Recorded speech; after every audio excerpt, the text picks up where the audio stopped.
Robson Oliveira, para você, o que é pífio? Então, pífio para mim é você sair do seu país, de perto da sua família, indo atrás de um sonho e acabar vivendo um pesadelo. E o que não é patético, Robson? Sim, o que não é patético é você estar bem consigo mesmo, junto da sua família, em liberdade principalmente.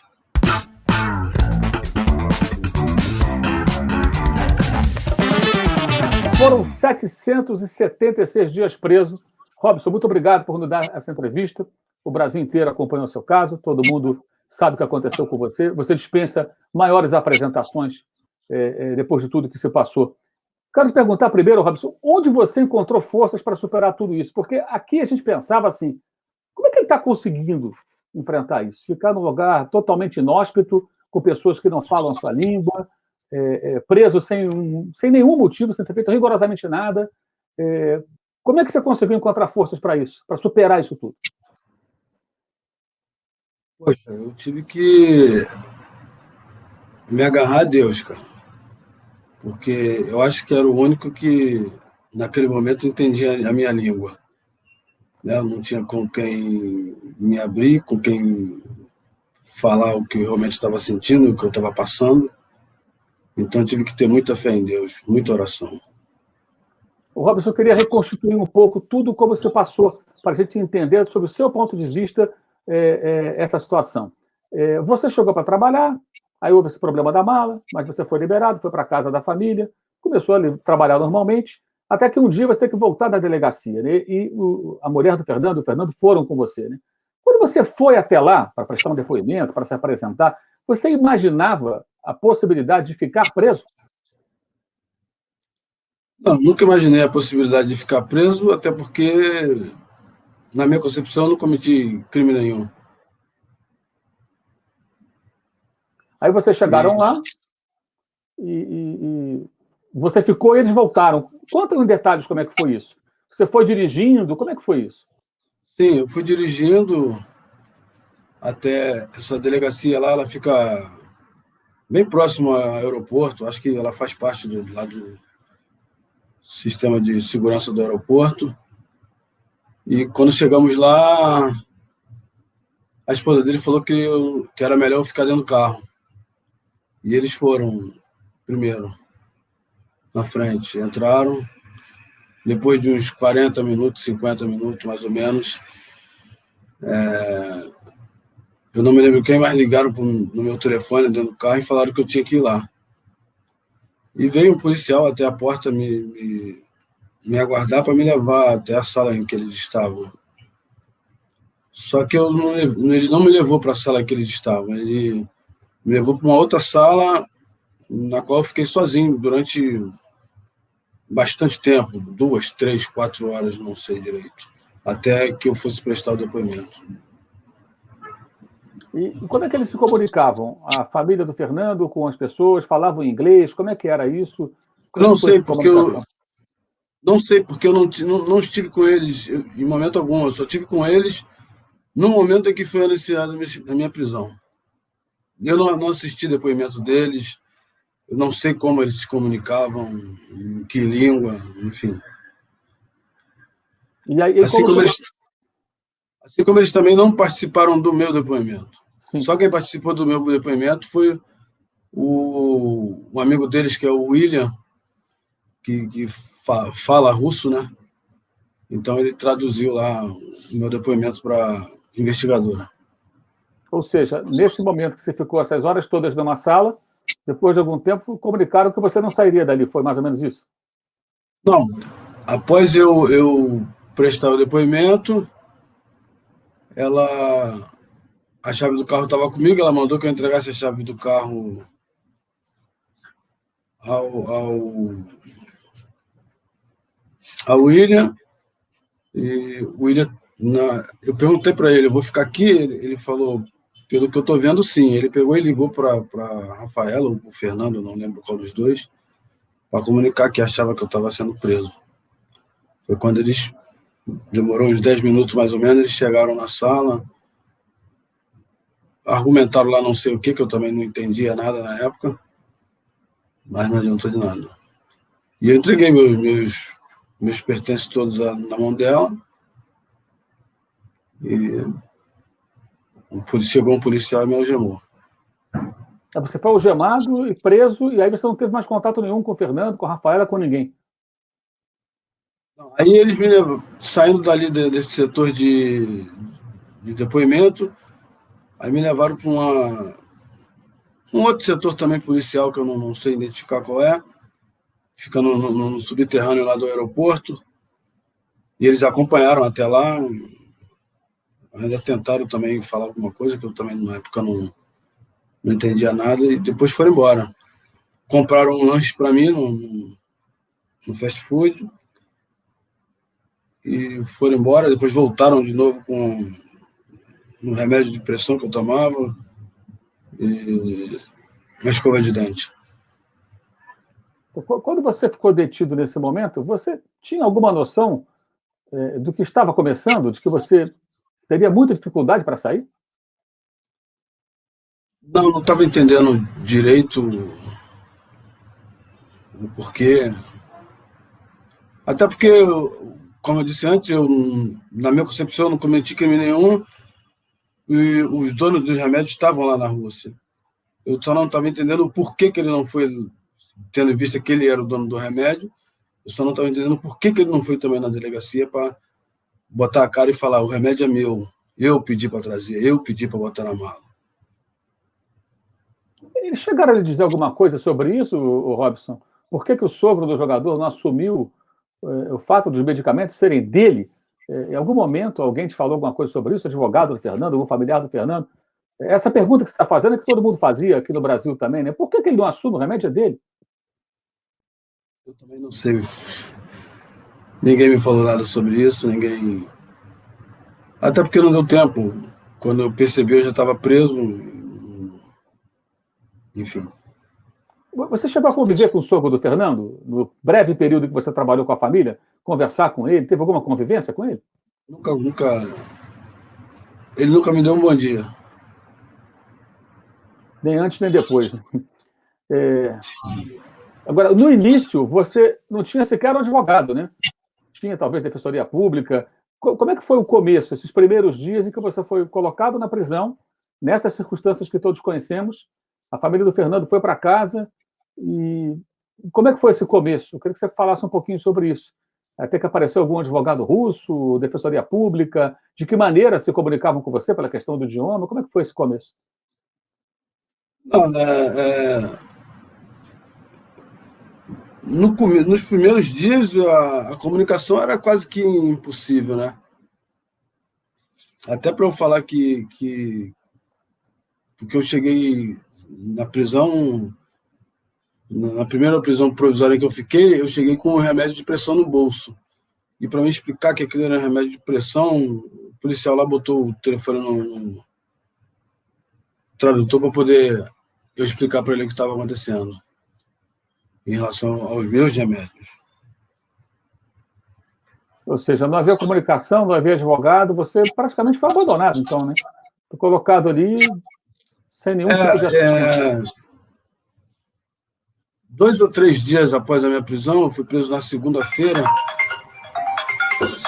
Se eu não me engano, na quarta ou quinta-feira, ela apareceu lá com um advogado e ela entrou como tradutora. Segundo ela falou que só pôde entrar porque ela disse que era tradutora. A mulher do Fernando? Sim, sim. E ela se comunicava com ele em inglês. Eu também não falo inglês, então também não entendi. E depois disso ela voltou a aparecer por lá? O que mais que a família fez a seu respeito? Aí, nessa visita, ela falou para mim que ele disse para ela que era melhor eu assumir porque eles não estavam na Rússia e ninguém ia acreditar que os remédios não eram meus. Você pode explicar um pouco melhor, Robson, como foi essa conversa? Ele, Fernando, teria dito para a Rafaela, a mulher dele, que disse para você que o melhor seria você assumir como se os remédios fossem seus, embora não fossem. Foi isso mesmo? Não, não foi isso. Ela entrou como tradutora. Ela falou para mim que entrou como tradutora nesse dia. E ela falou que o advogado falou para ela ali naquele momento que era melhor eu assumir os remédios, porque ninguém ia acreditar que o remédio não era meu, porque eles não estavam na Rússia. Certo. Nessa altura, eles já estavam na China? O Fernando já estava indo jogar na China? Não, isso foi 3 dias após a minha prisão, na mesma semana. Na mesma semana, antes dele se transferir para o futebol russo. Na verdade, eu não sei quanto tempo depois da minha prisão que ele foi transferido para a China, mas eu acredito que não tinha dado tempo ainda, 2, 3 dias. Sim, ainda não. Acho que ainda não. E você, como é que você ficou sabendo que eles se mudaram para a China? Como é que essa informação chegou para você? Soube pela televisão, dentro da prisão, soube pela televisão. Ou seja, de repente, pela televisão, você ficou sabendo que as pessoas que o levaram para morar na Rússia não estavam mais na Rússia e você estava preso lá. Como é que foi seu sentimento no momento que você, pela televisão, se depara com uma informação de tal importância? Um sentimento foi cometida uma covardia comigo, né? Porque depois do que aconteceu, vai todo mundo embora, vai para a China e não fica ninguém para... Os verdadeiros responsáveis não ficaram ninguém para assumir a situação. Eu queria voltar um pouquinho, Robson, em 2019, quando você viajou para lá, né, no começo do ano. Você poderia recapitular qual foi a proposta que foi feita para você, de que maneira tudo aconteceu, né, como você se deparou com essa possibilidade de um trabalho diferente que poderia te abrir, como você falou, caminho para um sonho de morar no exterior, talvez ganhar mais dinheiro, preparar uma situação melhor para a sua vida. Como é que foi esse começo, essa proposta? Você pode recapitular um pouquinho para a gente? A proposta não foi exatamente para mim, né? A proposta foi para minha ex-esposa, e ela chegou em casa com essa novidade e que tinha recebido uma proposta para ir trabalhar e tal, e falou que ia conversar também para ver se conseguia me levar. E ela conversou e parece que aceitaram, né? Até que ela começou a trabalhar para eles aqui no Rio, e eu também ia às vezes para fazer um freelance quando era necessário, quando eles precisavam. Trabalhamos na noite de Ano Novo, de 18 para 19. Trabalhamos a noite toda, depois eu voltei lá, depois dessa virada de ano, eu voltei lá para levar a família dele, os pais dele, pai, mãe, irmão, irmã, ao aeroporto, que eles passaram o Ano Novo aqui com ele, e depois eu fui lá para levar eles no aeroporto. Depois voltei novamente para levar ele no aeroporto, com que ele tinha que se apresentar no Spartak em poucos dias, e, enfim. Essa foi a última vez que eu trabalhei aqui no Brasil antes de viajar para a Rússia, para eles. E aí eles convidaram você para trabalhar lá, ela como cozinheira, você como motorista, né? Qual foi a proposta que fizeram para vocês na época? Falaram que nós íamos ficar durante 3 meses, depois voltaríamos, aí ia ficar nisso aí de 3 em 3 meses, ficava lá, depois vinha, enfim, depois ia fazer um contrato, e acabaram que não fizeram nada. E a mala? A mala onde estavam os medicamentos? Como é que ela foi levada até vocês dois? Foi no aeroporto que entregaram? Foi antes? Como é que foi essa situação dessa mala? Sim, a mala na verdade, eu só pus a mão na mala para colocar na rampa de embarque. Porque o motorista da família aqui no Rio, Na verdade, o motorista da mãe dela, né? Levou as malas, lacrou as malas com aquele plástico fininho que tem lá no aeroporto, e levamos até a rampa e embarquei. Mas a informação que eu tinha antes era que era roupas e alimentos. Você já tinha feito alguma viagem para o exterior, vocês dois? Não, eu nunca saí do Brasil antes. Ou seja, você estava vivendo uma experiência inteiramente nova, né? Porque quando a gente viaja, evidentemente, quando a mala está etiquetada no nome da pessoa, ela assume toda a responsabilidade. Você confiou nas pessoas e te faço a pergunta: você tinha noção do que estava acontecendo? Assim, eu estou me responsabilizando por esses pertences. Alguém te orientou sobre isso? Ou simplesmente lhe deram a mala e falou, leva a mala como se fosse uma coisa simples? Simplesmente me deram a mala, eu, como eu falei, botei a mão na mala na rampa de embarque somente. Certo. Robson, na prisão, você foi alvo de algum tipo de perseguição? Como é que você foi tratado? Não, eu não tive.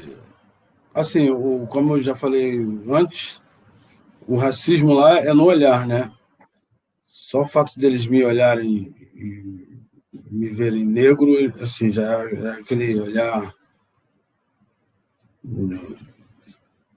Enfim, a gente já sabe como funciona isso. Mas não sofri nenhum tipo de violência, nenhum tipo de perseguição. Desentendimento dentro da prisão é normal, porque várias pessoas de vários países com costumes diferentes, né, que agem de maneira diferente em diversas situações. Então, é normal a discussão, mas nada demais. Havia alguém com quem você conseguisse se comunicar na prisão? Alguém que entendesse minimamente o que você falava e você também? Um outro brasileiro? Alguém de língua latina? Não, quando eu fiquei durante 1 ano e 10 meses na Caxira, ninguém falava.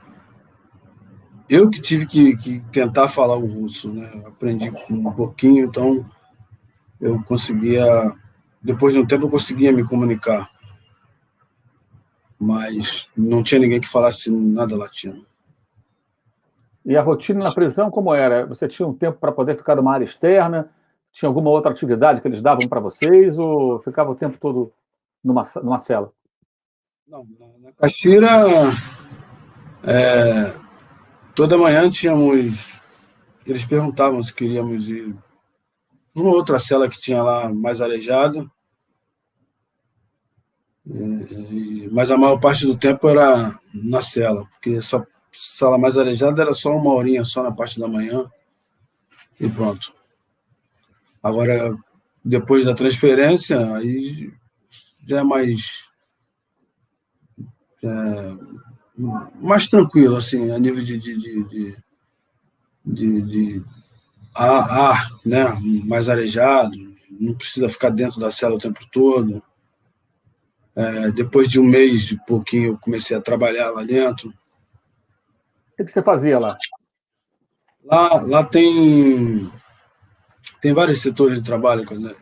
Quando nós chegamos, eles perguntam se você quer trabalhar e o que você sabe fazer. Né? E como eu não podia dirigir lá dentro, e lá tem uma enorme confecção de roupas, de uniformes para funcionários públicos, vários setores de funcionamento público, e eu acabei caindo nessa parte da confecção. Isso, de alguma forma, deve ter ajudado, né? Pelo menos com uma ocupação, você está em atividade e consegue, talvez, superar as horas, né? Todo o processo, né, que o envolveu, teve mudança de advogado, né? Até que foram contratados 2 advogados, né? O Olímpio brasileiro e o Pavel o russo, né? Para acompanhar o seu caso. A partir daí, teve muitas idas e vindas, né? Mudança de juiz, né? Risco de uma punição muito alta. Nós sabíamos que se você pegasse um período aí de superior a 15 anos, você talvez não conseguisse, ou pelo menos em tese, eles não dariam a liberdade a você como deram. Como é que você conviveu com todo esse aspecto jurídico, né? Falando com os seus advogados e à mercê das mudanças das leis russas e da decisão de um juiz que ora era um, depois era outro, né, que houve mudança. Como é que foi tudo isso para você? Foi muito difícil, né, cara? Porque a gente não tem como entrar na cabeça de ninguém, principalmente de juiz, né? Então, era uma expectativa muito complicada. Às vezes era otimismo, às vezes não tinha otimismo, era só desânimo. O pessoal da embaixada lá me ajudava muito nessa parte psicológica, sempre tentando me levantar, me dando esperança de sempre acontecer alguma coisa positiva. Você chegou a perder a esperança em algum momento, Robson? Em momento algum, porque eu era e sou inocente. Então, como eu já falei também, tinha que acontecer alguma coisa para me sair de lá. A gente viu fotos suas antes e depois, você emagreceu muito, evidentemente, uma situação de muito sofrimento, né? Qual é o seu sentimento hoje com relação às pessoas que causaram essa situação e que não assumiram, né? No caso específico, uma delas em especial, que era o dono dos medicamentos, que em momento algum assumiu. O que você sente com relação a essas pessoas? Cara, são pessoas covardes, né? Pessoas que olham para frente e só vê a ponta do nariz deles, né? Acham que tudo vai acontecer no tempo e do jeito que eles querem. Então, assim, pessoas que não têm nenhum tipo de sentimento por outro ser humano. Não tem consideração nenhuma. Só pensam neles. São egoístas.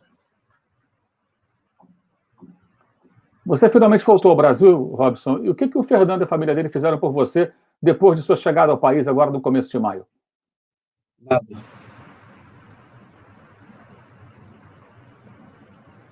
Não te procuraram, não conversaram, nenhum contato? Por intermédio de advogado, nada? Não. Procuraram, sim, o Olímpio, mas não chegaram a nenhuma conclusão até agora. Olímpio, advogado brasileiro do Robson. Você chegou a receber algum salário do Fernando, Robson, pelo seu trabalho? E quanto que ele te prometeu pagar por mês? Você pode falar? Sim, eu recebi lá um primeiro salário, como de primeiro mês, né, que foi o único mês que eu trabalhei também, mas a promessa era de um salário de R$6.000. E eles honraram isso? Como é que isso ficou? Não, eu recebi, como eu trabalhei um mês só, eu não recebi os R$6.000, alegaram que não tinha ninguém na casa, enfim, que o trabalho não era, só tinha eu e a minha ex-esposa na casa, enfim. Então eles pagaram a metade. Isso antes de você ser detido? Sim, nesse um mês que eu trabalhei na casa. Depois eu não recebi mais nada, porque eu fui preso, enfim. Ou seja, aquilo que vocês combinaram não foi muito bem seguido. Eu queria voltar em outubro de 2020, Robson, eu queria que você escutasse uma fala do presidente Jair Bolsonaro em outubro de 2020. Ele fala sobre você e fala muito sobre o Fernando. Eu queria que você ouvisse com atenção e depois vou pedir a você a sua opinião a respeito disso.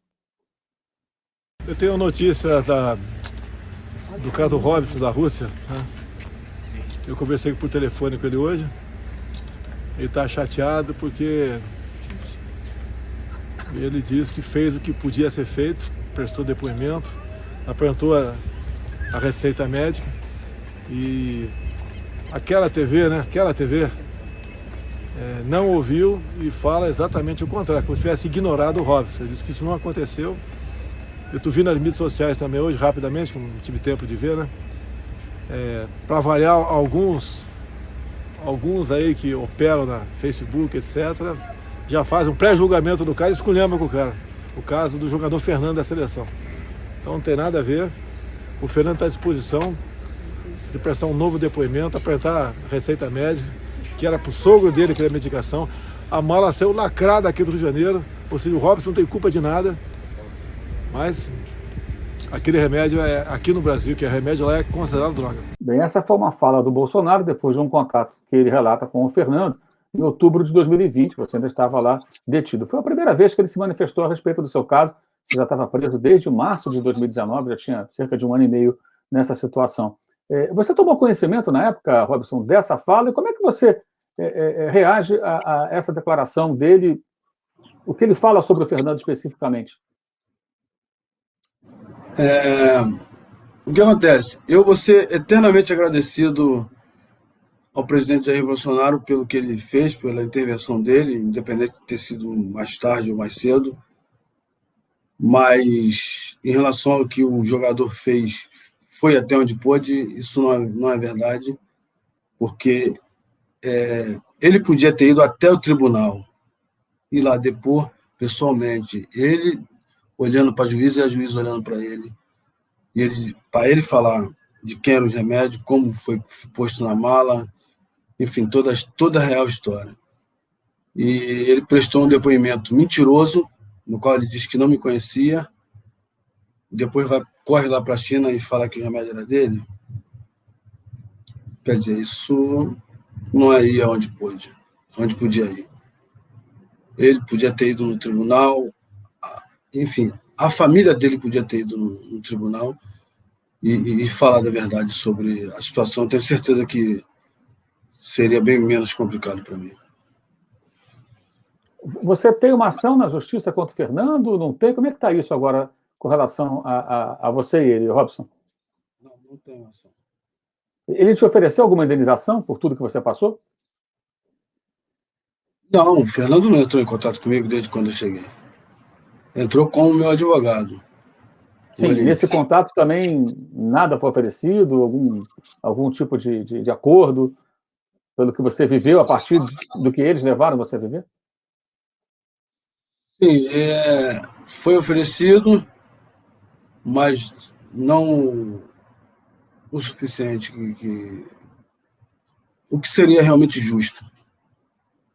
Você pode falar o valor ou prefere não dizer? Prefiro não entrar nesses detalhes. Tem dormido bem, Robson? Ainda não. Nem dormindo, nem comendo. Qual tem sido assim, a situação de mais dificuldade para você nessa retomada da vida tão difícil? Poxa, tem bastante coisas complicadas, né? Por exemplo, dormir, eu não estou dormindo, durmo 2, 3 horas por noite. Fico muito sozinho dentro de casa, assim.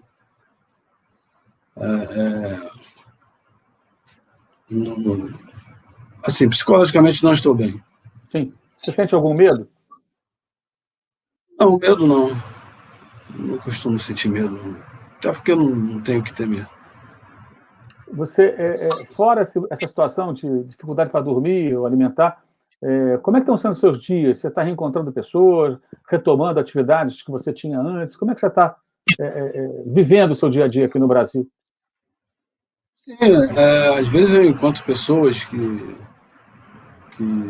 se sensibilizaram com a situação, pessoas que eu conheço, pessoas que eu não conheço também, às vezes me reconhecem na rua,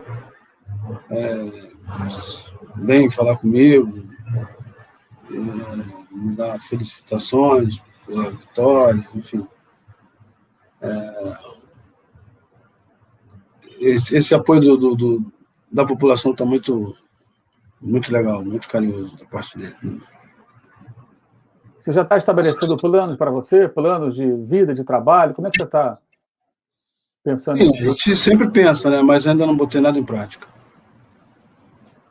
Agora, havia um celular seu que ficou com a família do Fernando quando você foi detido? Com quem ficou esse aparelho, Robson? Que ali me parece que você teria registros de você trabalhando, fotos, diálogos do WhatsApp ali, onde você registra, onde se fala sobre pagamento, dinheiro, quanto vai ganhar. Havia esse celular? Como é que foi essa história? E esse celular sumiu? O que aconteceu? Sim, eu tinha meu telefone particular e no momento da minha prisão eu dei na mão da esposa dele. E agora eu saí, não sei cadê o celular. Seria importante esse celular, evidentemente, né? Porque pelos registros que ali estavam com relação ao seu trabalho também, para a família deles, né? Tinha algumas fotos nesse telefone. Sim. O que você pretende fazer agora com relação ao Fernando? Você vira a página, você vai à justiça em busca de uma indenização, direitos que você tenha? Como é que você pretende agir com relação a isso? Fica muito claro para a gente que, evidentemente, você tem muitas mágoas e motivos de sobra para isso. As suas palavras não deixam dúvida quanto a isso. Qual o próximo passo do Robson com relação a isso? Virar a página, esquecer ou continuar numa luta por um outro aspecto? Eu estou conversando com o meu advogado Olímpio e se eu tenho direito, eu vou até onde tem que ir. Independente do que aconteça, se eu tenho direito, eu vou até onde eu precisar ir. Das pessoas da família do Fernando com as quais você conviveu, quem te decepcionou mais? Não entendi a pergunta. Das pessoas da família do Fernando com as quais você conviveu por um breve período na Rússia, e também aqui do Brasil, né?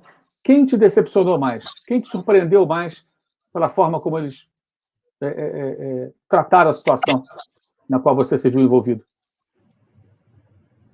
Quem me decepcionou mais foi ele, porque ele, como chefe de família, sabendo da situação, ele tinha que tomar a frente da situação para resolver. Ele simplesmente virou as costas. Você tem alguma expectativa com relação a eles, Robson, ou nenhuma mais? Eu espero que ele pare para pensar, né, ponha a mão na consciência e possa resolver a situação comigo da melhor maneira. Você pensa em escrever algum livro sobre o que você viveu, de alguma forma registrar isso, Robson? Em relação a isso aí, está sendo pensado. Robson, qual a dividida que você não pode perder? A luta pelos meus direitos em relação ao que eu passei. E como vai ser a vida do Robson daqui para frente? Como você imagina a sua vida? Como é que você está projetando? Eu estou fazendo tudo para retornar à minha vida normal. Tudo que eu quero. Esse foi o Robson Oliveira, que passou por um pesadelo na Rússia, mais de 700 dias preso, e que desde o começo de maio está livre e de volta ao Brasil. Robson, muito obrigado pela entrevista. Quero falar aqui de coração que todo mundo, acho que acompanhou o seu caso, se emocionou, sofreu um pouquinho com você. É muito bom ver você de volta ao Brasil e que você tenha aí uma retomada da sua vida com tudo que você tem direito. Seja muito feliz, cara. Obrigado até pela entrevista e parabéns pela sua força para superar tudo que você enfrentou. Eu que agradeço pela oportunidade. Boa tarde. Esse foi o Dividida no All Sport com o Robson, que passou tanto tempo preso na Rússia, mas está de volta à vida. Saudações.